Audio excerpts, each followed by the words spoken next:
First thing, this video will contain spoilers for Deltarune's chapters 1 through 4.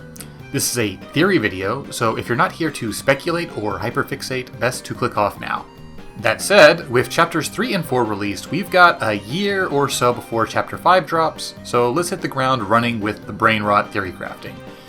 Put aside the fact that I haven't uploaded a video in years, this doesn't matter. This video exists for the Deltarune brain rot. Here's what I'd like to field. I believe that the Roaring Night is Des Holiday fused with Chris Dreamer's soul. Des fell into the depths of a darker than dark world and became trapped and cursed. Chris has recently given her their soul in a bargain to bring her back to the light world. But she is fundamentally altered by her time in the dark world. She cannot be fully restored until Chris and Carol complete a ritual, likely at the behest of a demonic force. This theory assumes that Des is the Roaring Night, due to the helm antlers, association with the cold, and the animation frames where the Night Sword takes on the shape of a bat. It is still possible that the Knight could be Carol Holiday, or another member of the Holiday family, or some sneaky, dastardly third option. But I find Des as the Roaring Night to be the most compelling interpretation based on the material we have at time of writing. The core evidence I want to present for this theory of the Roaring Night being a soul fusion is the song lyrics to Raise Up Your Bat, primarily the chorus section. Come follow me into the dark, with your heart as the arc, which shall shine you the way. Because I'm with you in the dark, with your heart as my mark, which shall guide you the way through the waves. There are any number of ways we can interpret the lyrics of this song, but we know, by Tenna prefacing this song by discussing Des, and because the game frequently associates Des with the use of a bat, that the song relates to Des. Granted, the Raise Up Your Bat song title was referenced in Noelle's blog during the Spammed sweepstakes as an in-universe song. However, Toby Fox has gone on record saying that the sweepstakes content is not canon, and we don't know that the lyrics presented in-game are the same as the Blood Crushers version. My take is that this reference in the sweepstakes blog was a winking tease for Chapter 3 that does not preclude the lyrics being relevant foreshadowing. The reading I present is that the song is from Des's perspective and directed towards Chris. Chris is beckoned to venture into the dark world, their heart serving as a protective arc for what remains of Des, or else used as a vehicle to protect Chris as they search for Des. In either case, the heart serves as a beacon to find Des, guiding Chris through the dark waves of the depths. Des is marked by Chris's heart, or alternatively, Chris's heart serves as a guide to help Des find Chris. The two are bonded by this soul fusion, making it easier to find one another in the depths. An alternative reading, and the reading that I had when I first saw these lyrics, was that the player's soul would serve as a protective vessel for Chris, Rouse, and Susie to navigate the world following the roaring, and enabling them to find Des. This pairs well with the sections of Chapter 4 where the light inside the soul is used to combat Jackenstein and the Titan spawn. I feel this is a safer and more conservative reading, although I find myself restless about the line, with your heart as my mark. This could mean mark as in a target for attack or trickery, or it could mean that Chris's soul has been branded and imprinted on Des's soul in some way. Or alternatively, this was just one of the better words that rhyme with dark, and this line doesn't warrant as much scrutiny as I'm giving it. Regardless, I suspect that Des has been touched by Chris's soul in some meaningful way. The remaining lyrics pertain to gathering your bravery to confront and fight fear despite hope for the future fading. When the demon heart is crying and the blood is gushing bright, raise up your bat for the burning fight. When your hope is slowly dying and your future's lost its rights, raise up your bat and face the fright. Let's knock 'em dead into the night. Put a pin in this idea of needing to combat fright, as I think this actually might be more literal than you would initially assume. It's notable that these are the lyrics that Rouse chooses to censor. Not the chorus, which feels more loaded with possible foreshadowing, but the lyrics that deal with the laughably broad theme of mustering your courage to fight when things are looking hopeless. The demon heart could refer to a number of things. Demons are a recurring motif in the game thus far, between Jevil and the Eram fight in the superboss route of Chapter 3, or the association Gaster has with repetitions of the number 6. It could even refer to us, the player. I want to highlight that the word heart and the idea of the soul are used interchangeably in Deltarune, an example being Spamton wanting your heart-shaped object. The demon heart could mean the player's soul, if we consider the soul as coming from the demon of Gaster who summoned us into this world. Or that in the Undertale No Mercy route, the actions of the player are regarded as demonic. The demon that comes when you call its name. The demon heart could also refer to a more generic and yet to be fully defined antagonist. We have hints of something like this in Eram, who associates itself with the dark and taunts us as we attempt to obtain the Shadow Mantle. But until we have more context for a demon enemy or faction, it's easier to speculate using the souls we actually know about. But generally speaking, Superboss content in the available chapters hint at malevolent forces manipulating things out of sight. Another possibility is that the demon heart could mean Desess heart, being in some way corrupted by exposure to the darkness or a demon. This idea would support the reading that the unused text in the code of Deltarune is a record of Des Holiday calling out from the depths, stranded and alone. Consider the unused text for Chapter 4, for example. Has it been days? Hours? If someone told me it's been years, I might believe them. Before, the sun came up, and so many wonderful things happened that made time meaningful. Things like breakfast or late-night TV. In this place, I don't eat or drink anymore. I can't tell if I'm awake or dreaming. I can't even tell if I'm dead or alive. It's just nothing but pitch black silence, except for the noise, the scratching noise I sometimes hear. This sounds crazy, but even though no one can hear me, when I hear that noise, I feel like someone's listening. Anyone, if you're there, thank you. When I read this batch of unused text, I imagine Des being lost in the depths for years. I imagine her being tainted by her time there and losing her sense of self, resulting in the wild and erratic behavior we see in her as the Knight. She may very well be like Jevil or Spamton in this regard, driven mad by glimpsing beyond her reality. I want to imagine Des's character arc being comparable to that of Asriel in Undertale. A good person who has been so altered by metatextual experience that they become twisted. Raise Up Your Bat could be Des calling Chris to defeat or save her, despite Chris's reluctance to harm Des. The Demon Heart could also refer to Chris. To even entertain that the Demon Heart belongs to Chris, we have to get something out of the way. I don't believe that the soul that the player controls in Deltarune belongs to Chris. You can make an argument that we are piloting Chris's original soul, but I doubt that this is the case. Visually and mechanically, the soul is a thing that we have complete control of apart from Chris. We were summoned by Gaster into this world in the shape of a soul, and we are being used by Chris as a tool for their objective. I don't believe that Chris has a second soul stashed away. I think that something happened to Chris's original soul prior to the start of Deltarune, and we, the player, are being used as a surrogate, a heart transplant. Notable is how Caddy has dialogue in Chapter 2 suggesting Chris has dabbled in the occult. Chris, you and I studied occult together. And in Chapter 4, Susie mentions Chris having allegedly attempted to summon a demon. Come on, don't think I haven't heard the rumors. You know, when you and Caddy were kids. Didn't you try to summon a demon? It invites imagining a scenario where Chris struck a Faustian bargain, trading their soul away for something important. This could tie into other visual motifs.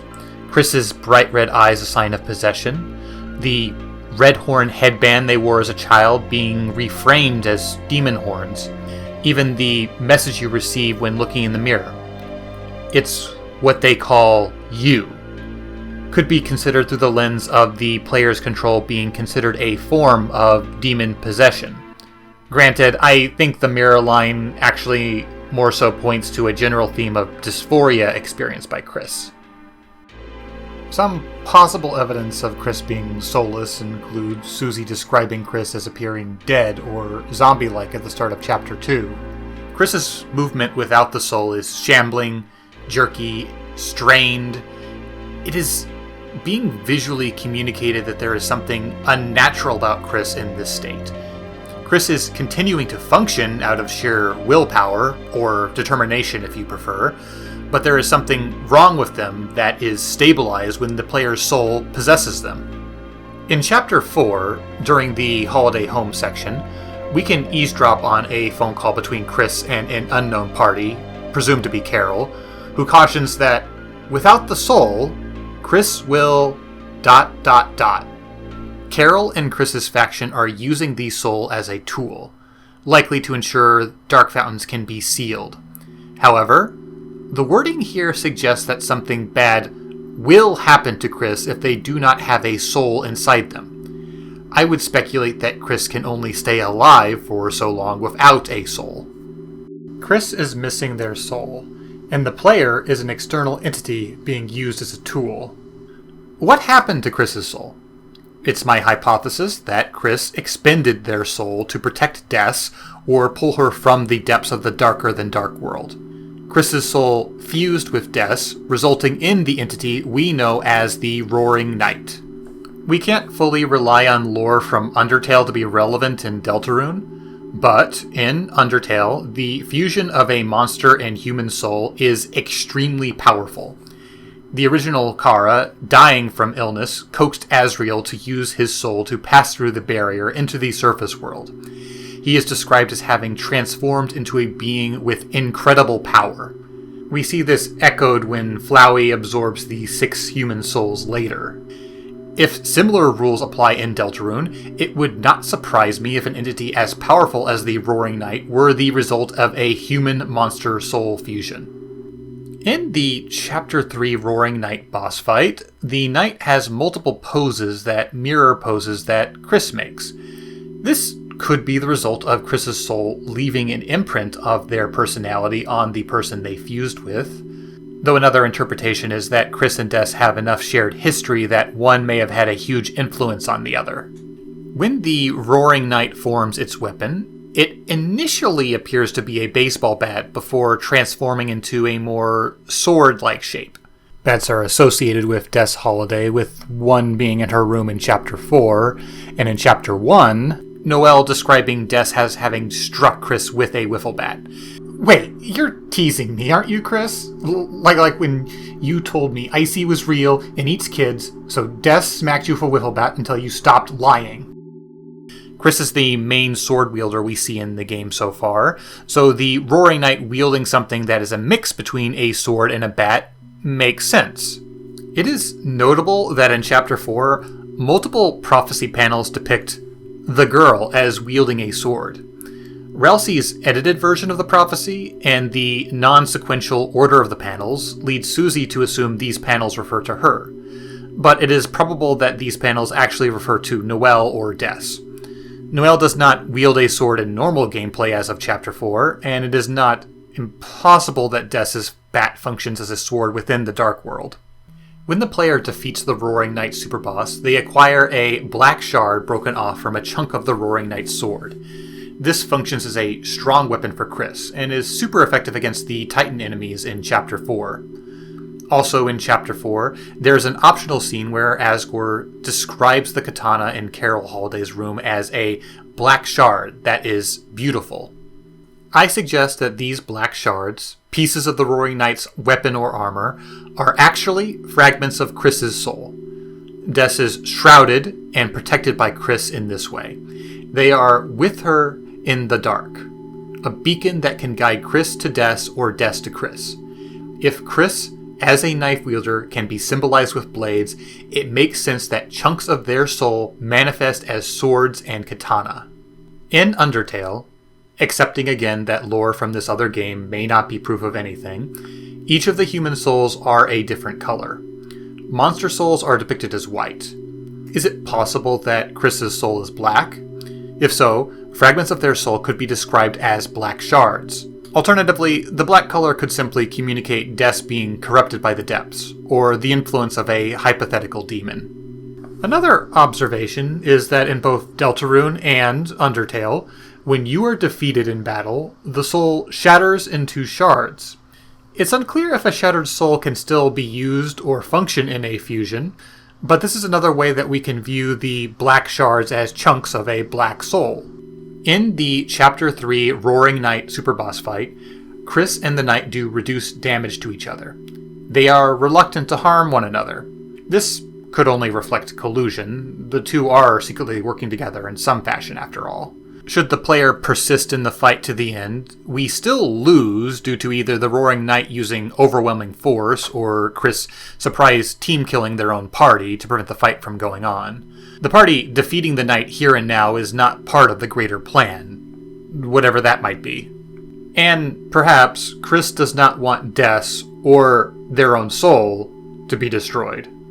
There are alternatives to the Roaring Knight being the result of a soul fusion. Again, Chris may have traded their soul in a bargain with a demonic force to bring Des back. Chris may be laboring alongside Carol to fulfill the rest of a bargain at any cost. It seems like that even if they can bring Des to the light world, Des has been so warped by the darkness that she is unrecognizable as a person. I imagine Carol, Asgore, and Chris all collaborating to complete an esoteric ritual to fix Des, maybe going so far as to risk the end of the world to do so. I've described Des as cursed, and I use this word due to a bit of foreshadowing in Chapter 2.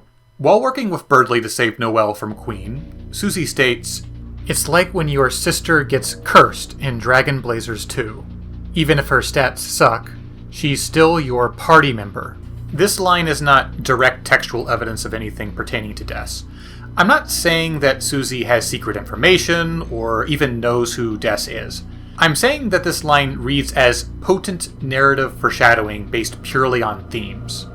In Chapter 4, Susie mentions to Gerson that Dragon Blazers was based on the Lord of the Hammer novels, which in turn were inspired by the Deltarune prophecy. There are narrative reasons for the story of Dragon Blazers to parallel the plot of the Deltarune game itself. And it would not shock me if any in-universe Raise Up Your Bat song was also based on the prophecy, and consequently carried similar narrative weight even if the song is not a direct message from Des. What happened to Des does not even need to be a literal curse, so much as the base idea that a sister has changed in some terrible and intangible way, and yet they are still someone deeply cared about. Why should Chris care enough about Des that they would give up their own soul to help save her? It feels natural that Carol, as a mother, would go to the extreme measures to save her child. But why Chris? We know, based on Noelle's reminiscing, that she, Chris, Asriel, and Des all used to spend time together.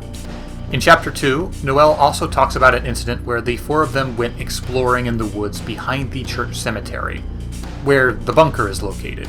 At the end of Chapter 2, Snowy and Monster Kid are hanging around outside the bunker and allude to how there are scary rumors about what's inside. But only kids believe that stuff, and being scared would make you a weenie like Chris. This dialogue paints the picture of schoolyard rumors of a haunted space, and children goading each other into rituals of bravery to confront whatever is in there. Knowing this, it's likely Chris, Asriel, Noelle, and Des went into the woods to investigate the bunker on either a dare or out of an interest in the paranormal. We know also that Chris and Noelle reacted with fear. The bunker is centered as a place of mystery in Deltarune, and is likely ground zero for the supernatural happenings in the story. If Des disappeared after entering the bunker, Chris may feel responsible for what happened in some way. They harbor guilt for their inaction or for running away from the situation. Another possibility is that Chris simply has a deeper connection to Des we don't fully understand yet. Prominent in the dining room of the holiday home is a piano. Noelle comments that no one who lives in the house knows how to play it, and that's because the most musical person who formerly lived in the house was Des. Her room contains multiple musical instruments with clear wear and tear.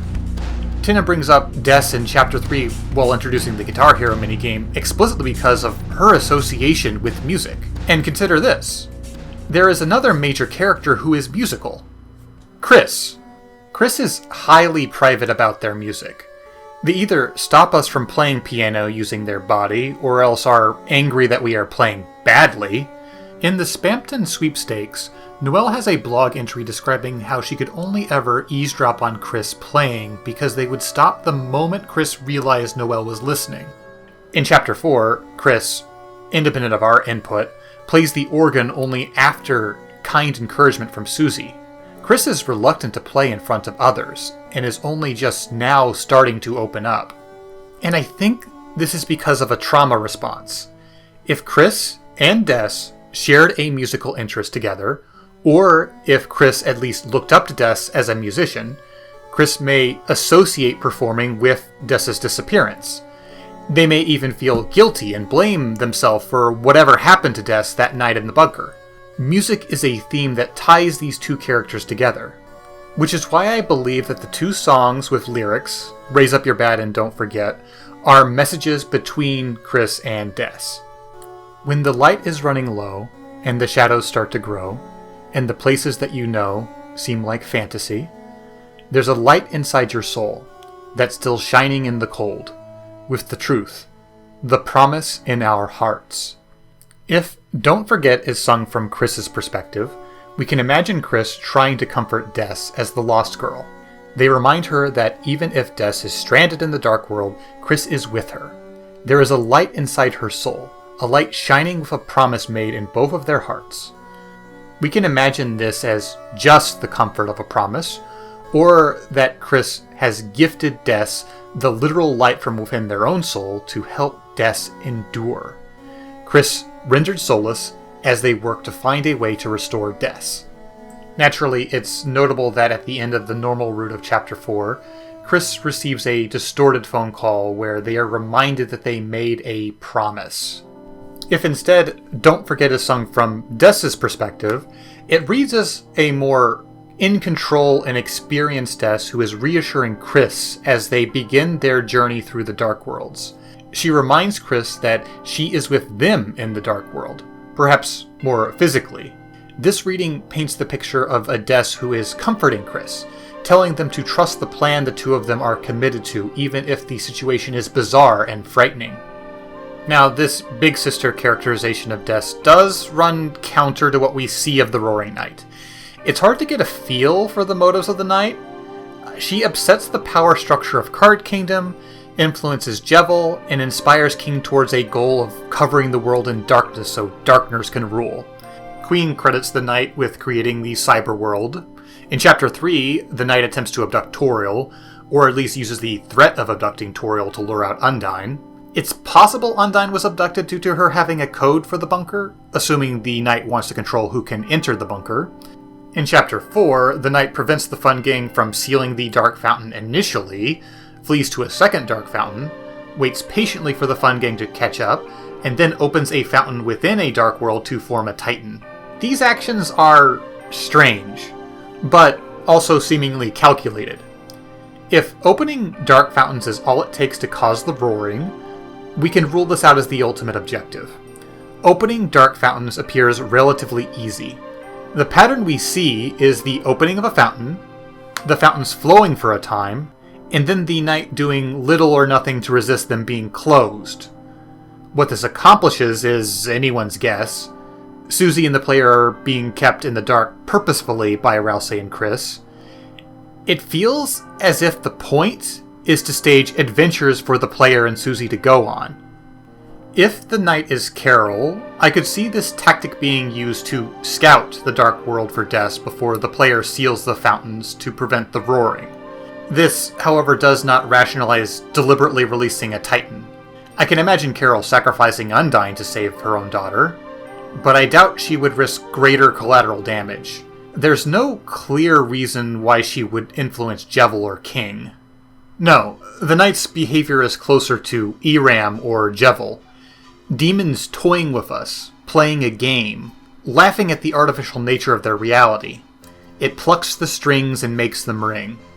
Des, as the knight, is being influenced by something from the depths. Carol, Chris, and Asgore are either trying to work around that influence to redeem Des, or else playing along with the script they've been handed as part of a greater Faustian bargain to restore Des's sanity, to cleanse her of a curse. In Chapter 4, there is a room in Susie's version of the Dark World containing the prophecy panel labeled Roots. Nearby, there is an NPC whose dialogue appears to be scrambled.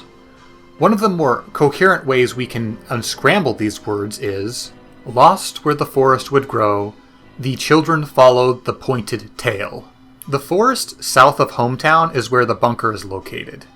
The area Des, Azrael, Chris, and Noelle explored before Des went missing. The pointed tail could refer to the tail of a demon, like Jevil. There is also extremely easy to miss text nearby that gives us more. "And so wept the fallen star, making rivers with its tears.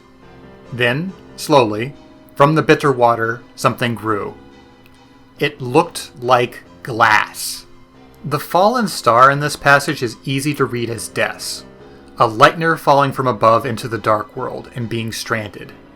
A fallen star also invites literary comparison to Lucifer, the morning star, an angel fallen from heaven, an adversary and the devil. Having fallen, Des is stranded and alone, and weeps. Those tears form something like glass. The shadow crystals are something Deltarune describes as being like glass. The shadow crystals are mysterious. Jevil seemingly acquires one after meeting the knight. Spamton found one in the Neo body. The third is dropped by the knight alongside the Black Shard. The fourth was planted in Gerson's study and went unused. But if Des is the fallen star, we can potentially infer what shadow crystals are. Tears crystallize into glass-like pieces by a lost girl in the throes of despair. In Chapter 4, Rouse explains what is contained in the lower dark worlds, the worlds darker than dark. They contain the fear of the dark, the bump in the night, the shadow of the backside of your mind. The space that the Titans hatch from is a space of primal fear, made manifest. If someone were stranded in such a place, and they were weeping out of pure fear, it would make sense for those tears to manifest as something powerful, something that represents fear. When you peer through the shadow crystals in the light world, you see things that can be interpreted as expressions of fear. Susie secretly hating Chris, Noelle whispering something you cannot hear, Chris losing their hand, which is a recurring and seemingly prophetic motif. In the dark world, the shadow crystals show you the light world, toys strewn in the storage room, the computer lab, the church lobby, and, interestingly, your television smashed to pieces. This last one is notable because if Tinder survives, this is more than revealing the truth beyond the dark world. It is also a fear. In Chapter 3, if you do not destroy the conch shell on the beach on board 2 while playing as Susie, you can get some additional interesting text mentioning glass. A cracked conch, surrounded by washed-up glass. Not a person seemed to want it. Listen to it? The sound of the ocean. A pity it was repeating all it knew. In Deltarune, the depths of darkness are often compared to water. We see waves roll as we are enveloped by the fountain at the end of Chapter 2. Darkness erupts from fountains like water. Jevil tells us hell's roar bubbles up from the depths. Onion mentions a mysterious old song rising from somewhere in the lake. The texture labeled Depths is used in the Gonermaker sequence in the introduction and in Dark Fountains themselves. This all gives darkness an almost thalassophobic quality, a fear of ocean depths. And this is where the glass washes up from. Shadow crystals wash up from fearful, dark ocean. It's unclear if the Roaring Night is responsible for planting the crystals, but they are associated with them. And this connection between fear and the darkness is a huge revelation with implications. For one, it recontextualizes the intro cutscene in each chapter. What does the intro tell us will happen when light and dark are thrown out of balance? The sky will run black with terror, and the land will crack with fear. This always read as poetic to me before Chapter 4. Now, I realize this is meant extremely literally. The forces of the depths are manifestations of literal fear. Creatures representing fear and terror will run rampant when the roaring happens. Rouse describes the Titans as manifestations of fear. Let's return to that pinned thought about fighting literal fright. If we go back and look at Raise Up Your Bat through this lens, when your hope is slowly dying and your future's lost its rights, raise up your bat and face the fright. Let's knock 'em dead into the night. Desess is telling us to fight a literal manifestation of fright in this song. This, and mention of the demon heart, are things Rouse opted to censor in this version of this song. She wants us to not lose hope in the face of a looming, bad future, and to resist.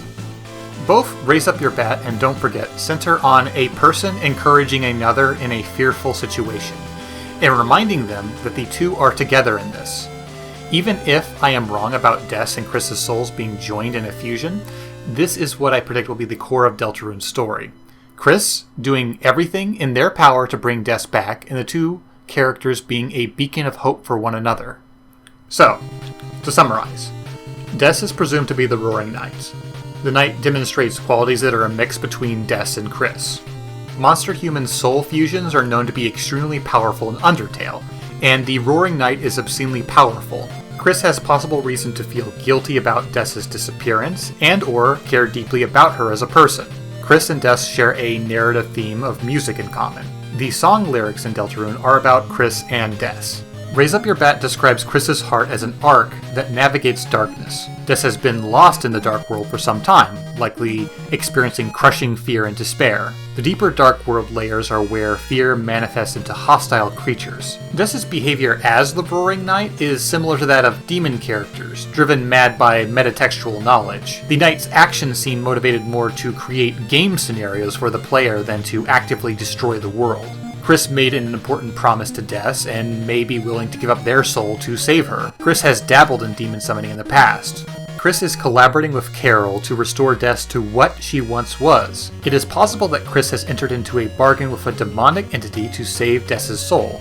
Chris and Carol could be trying to work around a demonic influence, or they could be playing out a script handed to them to fulfill a bargain to recover Des. Finally, Raise Up Your Bat is a message from Des to confront a manifestation of fear, no matter how dire things become. So, I expect only bits and pieces of this theory will prove accurate. The release of chapters 3 and 4 shattered most of the fandom's assumptions about how the story would progress. The Knight's motives are a mystery centered to generate intrigue as we wait for the next chunk of game to release. We've only got scraps to go on right now, but it's still an exciting time for speculation. Thanks for watching this video. I'm hoping this video doesn't feel too redundant given how rapidly theory videos are being produced right now. It's inevitable that many people will have similar trains of thought with the pool of clues we have, but I hope I had something interesting to bring to the table. I've been away from YouTube for a long time, and I only came back because my Deltarune brainworms were too excited. I'm skeptical that I will make more, but I want to thank all the kind people who encouraged me. Whatever happens next in Deltarune, I trust Toby and his team will deliver a compelling and nuanced story. The wait has proven worthwhile every single time so far. Take care of yourselves, and see ya.